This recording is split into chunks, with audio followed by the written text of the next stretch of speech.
Lance isn't a common name these days, but in medieval times, people were named Lancelot.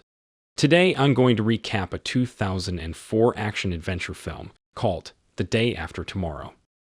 In the frozen lands of Antarctica, a team of researchers are boring into the ice to obtain cylindrical ice sections. As the drilling progresses, the ice beneath their base begins to split, causing the drilling equipment to plummet. Jason nearly tumbles into the abyss as well, but is saved in the nick of time by Jack and Frank. Then, Jack daringly leaps across the fissure to salvage the ice samples. On his return leap, the ice crumbles beneath him and he plummets down. Miraculously, he clings to safety with an axe, and his comrades rescue him, just to witness the vast ice sheet disintegrating. Later on, Jack goes to a United Nations gathering in New Delhi about global warming to warn global leaders about an impending ice age that could engulf the planet. When questioned about the time frame, Jack suggests it could be centuries away, but warns that the use of fossil fuels must cease promptly to prevent future generations from suffering.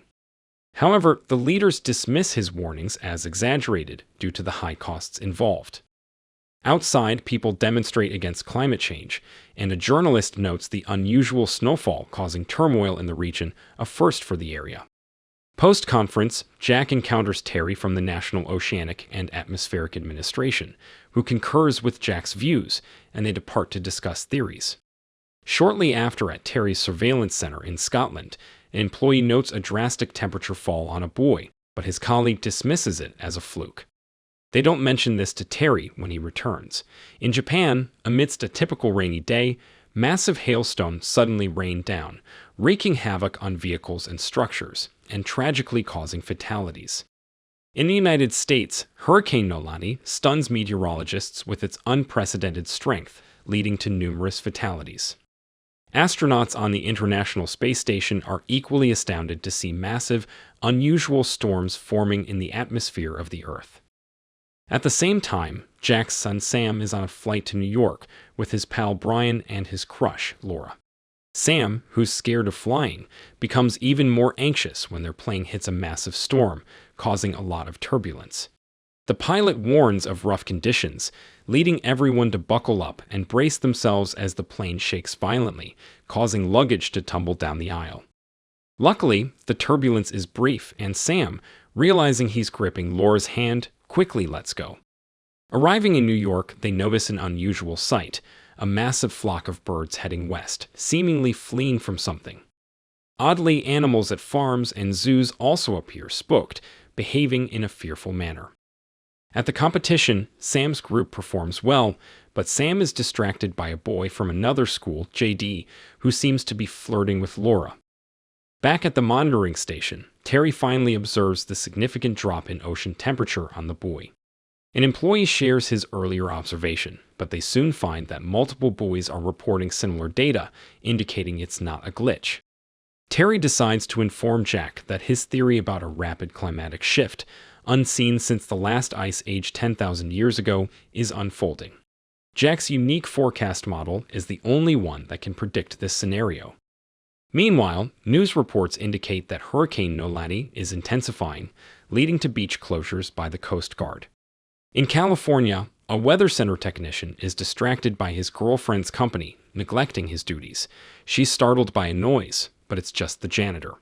Right then, a distress call comes in from an LA reporter, announcing a freak hailstorm with golf ball-sized hailstones. The technician turns on the TV and sees a report about a tornado forming in LA. He quickly alerts his supervisor, who steps outside and realizes the tornado is larger than usual. Returning to Jack's perspective, he and his colleagues are observing news helicopter footage, showing multiple tornadoes rapidly forming in Los Angeles and wreaking havoc. As panic spreads, people attempt to flee, but even heavy vehicles are tossed about and buildings begin to collapse. The weather center itself is impacted, managing to remain standing amidst the destruction. In response, the president halts all air travel, but 2 planes fail to return in time and crash in the Midwest. An urgent meeting takes place at the Office of Global Change in Washington, D.C., where reports of bizarre and severe weather events from around the globe are discussed. With Terry's findings backing him, Jack explains that these phenomena are the result of changes in the North Atlantic currents, impacted by the melting polar ice due to global warming. He warns that this is just the beginning of a worsening situation. However, since a climate shift remains a theoretical concept, Jack's superior gives him 48 hours to gather concrete evidence to present to the government. Alongside Frank, Jason, and NASA meteorologist Janet, Jack dedicates himself to preparing a thorough report, going without sleep for 24 hours. When he finally takes a break, his team completes some critical calculations and discovers that a new ice age could occur in just 6 to 8 weeks. Jack receives a call from Sam, who's stranded in New York due to continuous rain causing floods and widespread shutdowns. After the call, Sam learns that JD has offered his group shelter in his luxurious apartment. Meanwhile, in Washington, D.C., where the severe weather hasn't yet struck, people are already panicking and stockpiling supplies. Jack meets with the vice president to convey the urgency of the situation and suggest starting evacuations, but the vice president dismisses his concerns. Over in Northern Europe, an extraordinary snowstorm has been raging for 24 hours straight with no end in sight. A rescue team is dispatched to evacuate the royal family, but the helicopters struggle with zero visibility and inadvertently fly into the heart of the storm. The extreme conditions cause the chopper's instruments and blades to freeze, leading to crashes. Only one pilot miraculously survives the crash, but he quickly succumbs to the freezing temperatures upon exiting the helicopter. Terry learns about this tragedy and forwards secret data to Jack, who possesses a more advanced computer for analysis. Together, they uncover the unprecedented occurrence of a hurricane developing over land. Meanwhile, in New York, relentless rain has been falling for 3 days, halting all train services, with water now spewing from street manholes. In Canada, the ocean level surges by 25 feet in mere seconds, unleashing fierce storms and reports of a tropical hurricane. Sam and his friends watch these news updates on TV just before the power cuts out. JD decides to fetch his brother and offers a ride to the group. Exiting their building, they're met with a scene of utter chaos. The city is flooded and the water levels are still rising. Adding to the turmoil, it's discovered that wolves have escaped from the local zoo. Many people are flocking to the National Library for refuge, but a homeless man with a dog is turned away. Vehicles are immobilized by the floodwaters, trapping numerous people inside. As Sam's group dashes towards the library, Laura lingers to assist a family in a car, but injures her leg during the effort. Suddenly, a massive tsunami appears, striking the Statue of Liberty and then slowly swallowing the city, causing widespread devastation and loss of life. Sam rushes back into the streets to rescue Laura, managing to bring her into the library just as the tsunami inundates the area and floods the first floor of the building. Shortly thereafter, Jack completes his analysis and contacts Terry to report that the atmosphere is dropping rapidly, leading to escalating storms in Canada, Scotland, and Siberia, with the expectation that they will soon spread to other regions. Their initial 6-week projection was incorrect. The onset of the new ice age is now estimated to occur in just 48 hours. Realizing they can't halt this climatic shift, their focus shifts to saving as many lives as possible. At this moment, Jack receives news about the situation in New York and hurries to find his wife, Lucy. In New York, the survivors, including a dog, are settling in at the library. With no cell service available, Sam seeks out a payphone. He ventures into a flooded part of the building to make a call, informing his parents of his safety. Jack warns him about the worsening storm and the lethal risk of freezing for anyone outside. The rising water quickly engulfs the floor, cutting off their conversation. Laura initially fears Sam has drowned, but he manages to escape the floodwaters. After finding dry clothes for Sam, Laura embraces him to share her warmth. Suddenly, everyone hears an unusual sound, and looking outside, they are stunned to see a cargo ship navigating the flooded streets, crushing cars in its path. Meanwhile, Jack resolves to journey to New York to rescue his son, despite the peril. His boss, unable to dissuade him, urges him to make one more appeal to the government, this time in a meeting with the president. In the meeting, Jack delivers a compelling presentation and advises that people in northern regions should move as far south as possible, even to Mexico. The vice president initially dismisses Jack's recommendations, but is quickly reprimanded by the president's team for his earlier inattention to the crisis. To clarify the evacuation plan, Jack draws a line on a map of the USA, marking the safe zone for evacuation, and somberly notes that it's too late to save those in more distant areas as anyone entering would freeze. As Jack departs, the vice president attempts to argue against the evacuation plan but is overruled by the president, who approves Jack's strategy. At Terry's monitoring station, they lose electricity and the team, believing rescue is unlikely, decides to drink away their worries. In New York, the library is also without power. The homeless man there realizes that the floodwaters have turned to ice, allowing people to walk over it towards the south. This prompts the library's occupants to prepare to leave. Sam attempts to dissuade them, citing his father Jack's warnings, but most don't listen and depart regardless. A small number remain, forced to burn books for heat as the temperature drops rapidly. They also break into vending machines for food and use carpets as makeshift blankets. Outside, those who left the library suffer from the extreme cold, with some succumbing to the conditions. Meanwhile, Mexico has shut its borders, unable to cope with the influx of American refugees. The roads are jammed with traffic, leading people to illegally cross the river into Mexico. However, traffic eventually eases after the U.S. president makes a deal to forgive Latin American debts in exchange for opening the borders. In a Washington, D.C. hospital, Lucy is with a patient when she learns that panic has caused a shortage of ambulances. A colleague suggests using a snowplow offered by a policeman, but the patient needs an ambulance for transport. Lucy's coworker decides to leave while Lucy stays with the child, waiting for the right help.